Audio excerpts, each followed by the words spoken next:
selamat malam.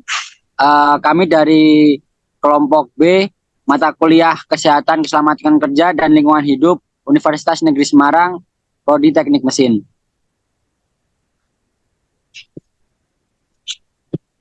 Next. Dan untuk anggota kelompoknya ada beberapa.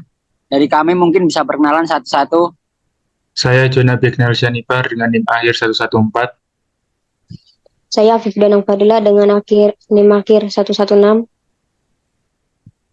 Saya Muhammad Rizky Nugroho dengan NIM akhir 117. Saya Ahmad Ridi Setiawan dengan NIM akhir 121. Saya Firda Aulia Rahman, NIM akhir 123. Saya Muhammad Amal Hairunisa dengan NIM akhir 128. Saya Wahyu Akbar Ramadan dengan NIM akhir 131.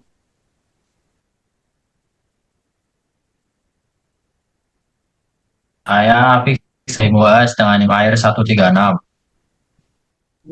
Saya Fajar Barisandi dengan NIM akhir 137. Saya Ja'far Faris Nasiruddin dengan NIM akhir 141.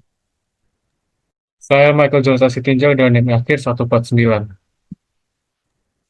Ya, mungkin itu tadi anggota kelompok kami. Lalu selanjutnya ada pendahuluan.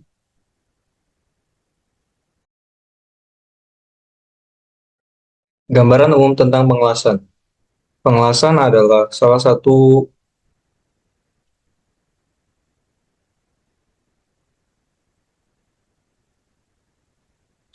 teknik penyambungan logam dengan cara mencairkan sebagian logam induk dan logam pengisi dengan atau tanpa tekanan. Definisi pengelasan menurut DIN atau Dutch Industry Normen adalah ikatan metalurgi pada sambungan logam atau logam paduan yang dilaksanakan dalam keadaan lumer atau cair. Dengan kata lain, las merupakan sambungan setempat dari beberapa batang logam dengan menggunakan energi panas.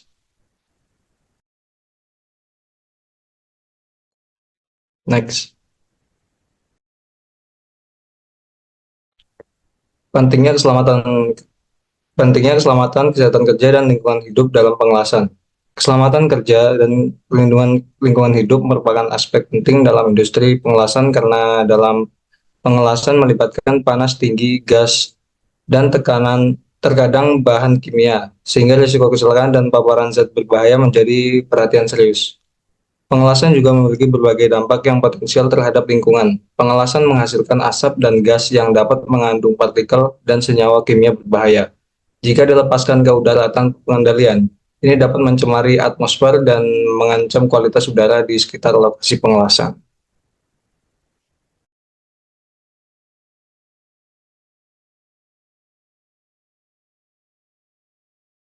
Ya baik, untuk identifikasi bahaya resiko dalam keselamatan pengelasan itu ada 8, yaitu ada paparan panas dan percikan api. Untuk bahayanya bisa luka bakar, untuk resikonya keparahan luka bakar yang tergantung intensitas panasnya. Dan paparan asap itu ada dan gas beracun. Lanjutnya ada kebisingan, biasanya itu ada suara bisik ketika pengelasan terjadi. Lanjutnya ada sengatan listrik. Biasanya setiap las tuh ada punya spesifikasi jenis-jenisnya. Nah, salah satunya ada pengelasan jenis yang menggunakan listrik. Nah, selanjutnya ada bahaya terjatuh. Misalnya misalnya kita ke atas lantai 2 lah. Lantai 2 itu berbahaya ketika orang terjatuh. Lanjut ada bahaya radiasi. Radiasi itu sangat berbahaya sekali. Untuk ledakan juga bisa terjadi. Dan yang terakhir ada bahaya tersandung atau terposok. Biasanya penggunaan las itu ada kabelnya, kabel untuk penyalur itu. Nah, prosedur keselamatan standar dalam pengelasan itu ada perencanaan. Perencanaan itu yang dimaksud sebagai persiapan area kerja, memastikan ventilasi memadai, dan pemeriksaan peralatan las, siapkan peralatan las itu, dan kenakan APD yang tepat, juga melakukan briefing ketika sebelum melakukan pengelasan itu.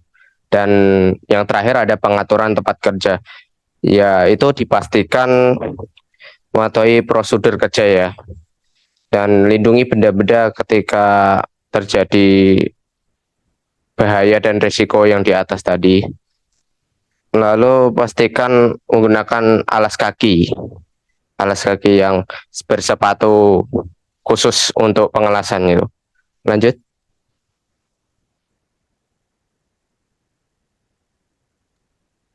Selanjutnya ada keselamatan dalam pengelasan. Yang pertama itu peralatan pelindung diri atau APD yang diperlukan saat pengelasan. Yang pertama itu ada kacamata pengaman.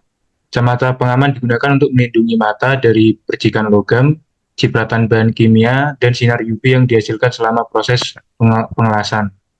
Yang kedua ada masker pengelasan. Masker pengelasan digunakan untuk menyesuaikan masker pengelasan digunakan untuk melindungi kita dari asap-asap bahan kimia. Yang ketiga yaitu sarung tangan pengelasan. Sarung tangan pengelasan terbuat dari bahan anti panas dan tahan api. Digunakan untuk melindungi tangan dan lengan dari percikan logam panas. Yang keempat itu yaitu ada baju kerja. Baju kerja biasanya terbuat dari kulit dan juga dipakaikan sebagai apron. Ini digunakan untuk melindungi tubuh dari percikan logam dan cipratan bahan kimia. Yang kelima ada sepatu kerja. Sepatu kerja digunakan untuk melindungi kaki dari benda panas seperti tumpahan logam cair. Yang keenam ada penutup kepala. Penutup kepala atau yang disebut topi pengelasan digunakan untuk melindungi kepala dari percikan logam dan radiasi panas. Yang ketujuh ada alat pelindung pernafasan. Alat pelindung pernafasan digunakan saat jika ada potensi terpapar gas beracun atau asap selama pengelasan, masker respirator atau alat pelindung pernapasan harus digunakan. Yang kedelapan ada pelindung telinga. Jika pengelasan dilakukan di lingkungan dengan kebisingan tinggi seperti di pabrik besar, maka pelindung telinga harus digunakan untuk melindungi pendengaran. Yang B yaitu ada prinsip-prinsip penanganan yang aman terhadap bahan kimia dan gas. Yang pertama itu kita harus memahami tentang bahan kimia dan gas. Yang kedua, di dalam ruangan pengelasan harus terdapat ventilasi yang baik. Yang ketiga, kita harus menggunakan alat pelindung diri seperti yang saya sebutkan tadi. Dan yang keempat, kita harus menyimpan bahan kimia dan gas pada tempatnya.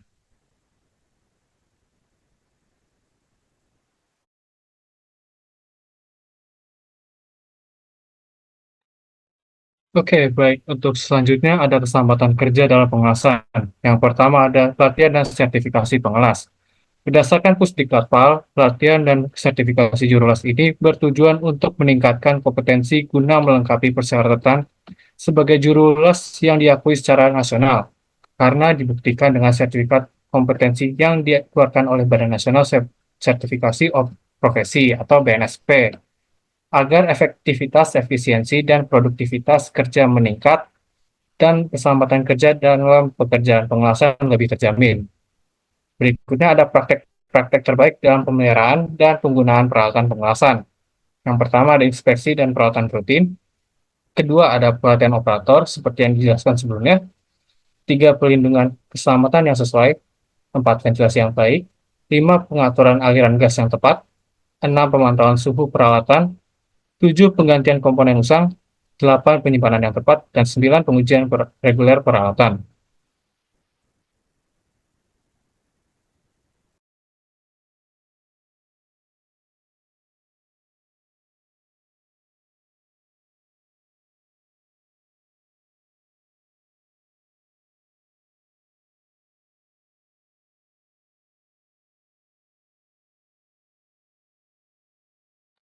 Ya, selanjutnya saya ingin menambahkan dari teman saya yaitu Michael.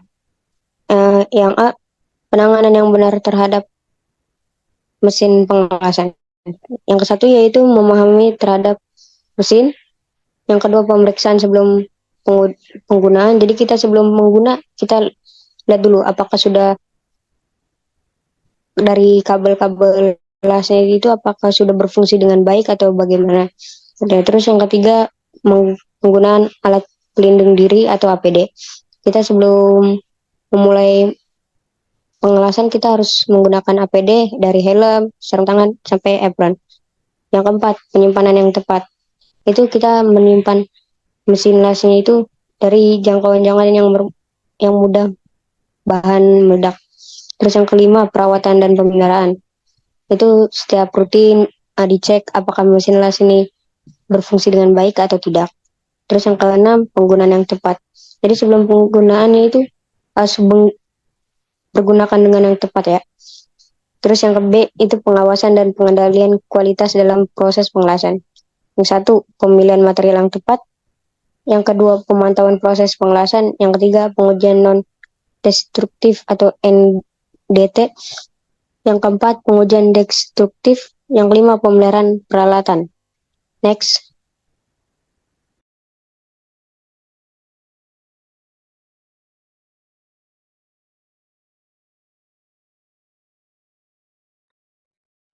Ya, selanjutnya lingkungan hidup dalam pengelasan. Ya, pengelolaan limbah dan residu ya. Untuk yang pertama, pengelolaan limbah dan residu dari proses pengelasan sangat penting untuk menjaga lingkungan dan kesehatan manusia. Ya, mungkin berikut ada beberapa langkah yang biasanya dilakukan dalam pengelolaan limbah dan residu pengelasan. Yang pertama yaitu pencegahan limbah. Langkah pertama dalam pengelolaan limbah adalah mencegah atau mengurangi produksi limbah sebanyak mungkin. Ini biasanya dilakukan dengan menggunakan teknik pengelasan yang lebih efisien, pemilihan bahan yang ramah lingkungan, dan penggunaan peralatan yang tepat. Yang kedua ada pengumpulan limbah. Limbah pengelasan harus dikumpulkan secara terpisah dari limbah lainnya untuk memfasilitasi pengelolaan yang tepat. Yang ketiga ada pemrosesan limbah. Limbah pengelasan yang terkumpul kemudian diproses sesuai dengan jenisnya. Contohnya limbah logam dapat didaur ulang untuk digunakan kembali, sementara limbah kimia harus diolah atau dibuang sesuai dengan peraturan yang berlaku. Yang selanjutnya ada pengelolaan residu. Residu dari proses pengelasan seperti gas dan debu juga perlu dikelola dengan baik. Ini bisa melibatkan penggunaan sistem ventilasi yang efisien untuk menghisap gas beracun dan penggunaan pemalas bagi pekerja. Selanjutnya pemantauan dan pemeliharaan penting untuk secara teratur memantau dan memelihara sistem pengelolaan limbah untuk memastikan bahwa limbah dan residu ditangani dengan benar dan sesuai peraturan yang berlaku. Selanjutnya ada pendidikan dan pelatihan. Semua pekerja yang terlibat dalam proses pengelasan harus diberi pelatihan atau pendidikan agar mereka mengetahui tentang pentingnya praktek pengelolaan limbah yang baik untuk lingkungan dan kesehatan mereka sendiri. Yang terakhir ada kepatuhan peraturan. Sangat penting untuk memastikan bahwa semua praktek pengelolaan limbah dan residu mematuhi peraturan. Hal ini termasuk peraturan lingkungan, keselamatan, dan peraturan pemerintah lainnya yang berkaitan dengan limbah dan residu industri. Yang kedua ada penggunaan sumber daya yang berkelanjutan. Mengolah limbah dan residu hasil pengelasan merupakan itu ya penting bagi kesehatan kita. Yaitu berikut cara umum untuk mengolah limbah dan residu hasil pengelasan. Yang pertama ada pemisahan dan pengumpulan. Yang kedua ada pendauran ulang logam. Yang ketiga ada pembersihan dan pemisahan. Yang keempat ada pengelolaan limbah cair. Yang kelima ada pengelolaan debu dan gas. Dan yang selanjutnya ada penyimpanan dan transportasi. Dan yang terakhir kepatuhan regulasi. Ya, dengan mungkin mengikuti langkah-langkah di atas, limbah dan residu hasil pengelasan dapat diolah dengan aman dan efisien, mengurangi dampak negatif terhadap lingkungan dan kesehatan manusia, sehingga dapat menjadikan penggunaan sumber daya yang berkelanjutan dalam proses pengelasan. Oke, lanjut.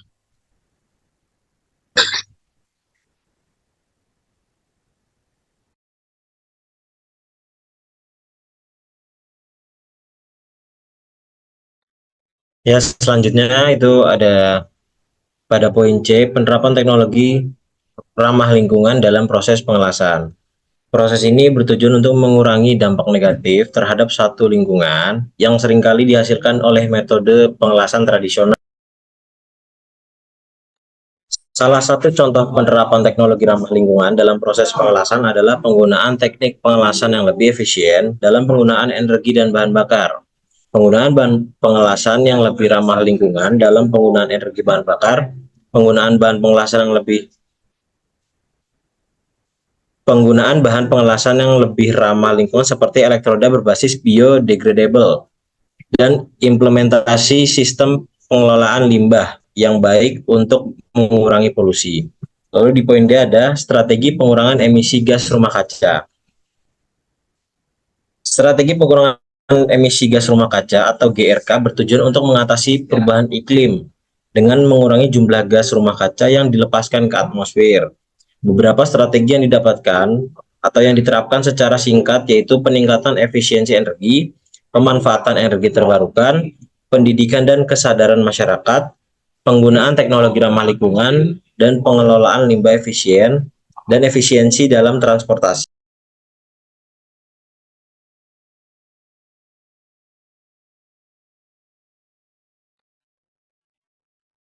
Selanjutnya ada contoh kasus.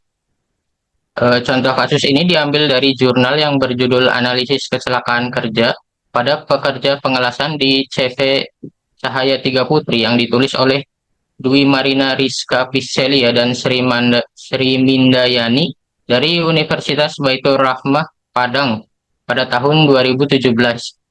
Hasilnya mengungkapkan bahwa hampir setengah dari pekerja atau 46,9% mengalami kecelakaan kerja. Ini adalah angka yang signifikan dan menunjukkan adanya masalah serius dalam praktik keselamatan kerja. Kecelakaan yang dialami oleh pekerja sangat bervariasi, mulai dari luka bakar hingga cedera yang disebabkan oleh percikan api las dan gerinda. Banyak dari kecelakaan ini terjadi dalam lingkungan kerja yang bising dan tidak teratur, yang tidak hanya membahayakan pekerja, tetapi juga mengganggu efisiensi operasional. Penyebab utama dari kecelakaan ada 3 faktor. Yang pertama adalah perilaku tidak aman. Untuk contohnya, pekerja yang tidak menggunakan alat pelindung diri seperti sarung tangan, safety shoes, dan apron saat bekerja. Kemudian pekerja yang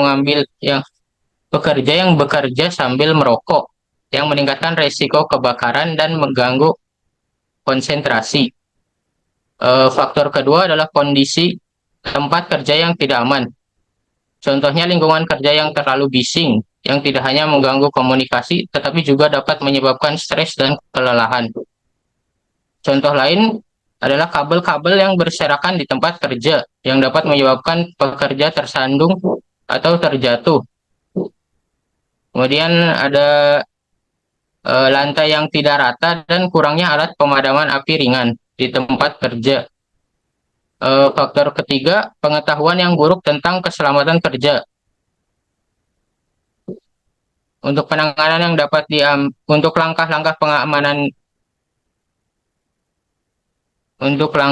penanganan yang dapat diambil adalah yang pertama peningkatan penggunaan alat pelindung diri, yang kedua ada penciptaan lingkungan kerja yang aman, yang ketiga adalah pelatihan mengenai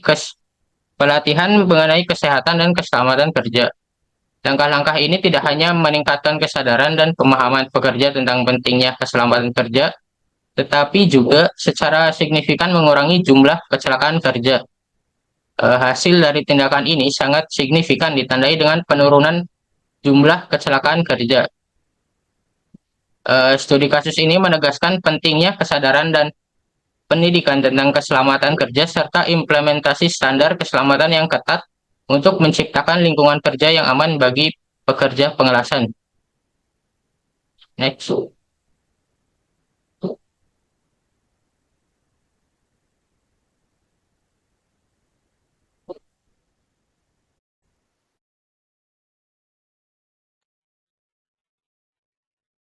Ya, selanjutnya ada tindakan pencegahan dan penyelesaian masalah. Yang pertama, langkah-langkah pencegahan untuk mengatasi risiko dalam pengelasan. Yang pertama ada pelatihan dan sertifikasi, penyediaan peralatan pelindung diri, pemeriksaan peralatan, pengendalian risiko kebakaran, pemantauan kesehatan, dan yang terakhir pemantauan dan evaluasi risiko. Kemudian prosedur penanganan jika terjadi kecelakaan kerja yaitu yang pertama, panggil bantuan medis, bersihkan area dari benda-benda yang kemungkinan menyebabkan kekacauan lanjut. Selanjutnya evakuasi area dan laporkan insiden. Berikan pertolongan pertama kepada korban, pemeriksaan keselamatan, hentikan proses pengelasan, dan yang terakhir pemulihan dan evaluasi.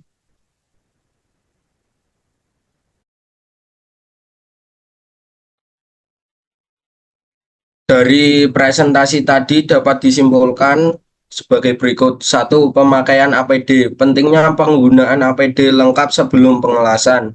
2. Pentingnya keselamatan. Kesadaran akan resiko dan langkah-langkah pencegahan merupakan inti dari pengelasan yang aman. 3. Pelatihan dan sertifikasi. Pengetahuan dan keterampilan yang tepat adalah kunci untuk mengurangi resiko cedera dan menjamin kualitas pekerjaan. 4. Perlindungan lingkungan. Mengelola limbah menggunakan sumber daya secara bijaksana dan menerapkan teknologi ramah lingkungan adalah tanggung jawab kita. 5. Tindakan pencegahan. Antisipasi terhadap bahaya dan penanganan cepat masalah adalah langkah penting untuk menjaga keamanan dan produktivitas. Next.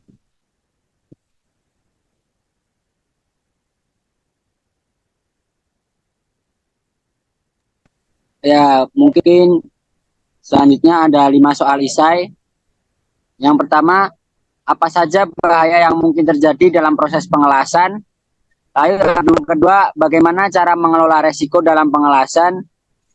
Yang selanjutnya ada pertanyaan, mengapa pelatihan dan penyuluhan tentang keselamatan kerja penting dalam pengelasan? Nomor 4, apa standar keselamatan yang biasa digunakan dalam pengelasan? Yang nomor terakhir, mengapa penting untuk memahami peran individu dalam menjaga keselamatan dan kesehatan di tempat kerja? Next. Untuk jawabannya sendiri, untuk yang nomor 1, bahaya yang mungkin terjadi antara lain paparan gas beracun, resiko kebakaran dan ledakan, serta cedera akibat percikan logam panas. Lalu untuk jawaban soal nomor 2, resiko dalam pengelasan dapat dikelola dengan mengidentifikasi bahaya, mengevaluasi resiko, dan menerapkan pengendalian resiko yang sesuai. Lalu untuk jawaban soal nomor 3, pelatihan dan penyuluhan penting untuk meningkatkan kesadaran pekerja tentang bahaya yang ada dan langkah-langkah pencegahan yang harus diambil. Lalu untuk jawaban nomor 4 sendiri, beberapa standar keselamatan yang biasa digunakan termasuk ISO 9001 untuk sistem manajemen mutu dan OSHA untuk administrasi keselamatan dan kesehatan kerja. Lalu untuk jawaban nomor terakhir atau nomor 5, itu individu memiliki tanggung jawab untuk menjaga keselamatan dan kesehatan di tempat kerja, sehingga pemahaman tentang peran individu dalam hal ini sangat penting untuk menciptakan lingkungan kerja yang aman. Next.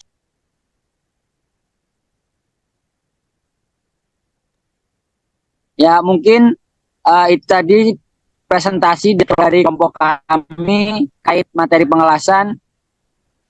Sekian dari kami, saya Jafar Faiz Nasiruddin selaku moderator pamit undur diri.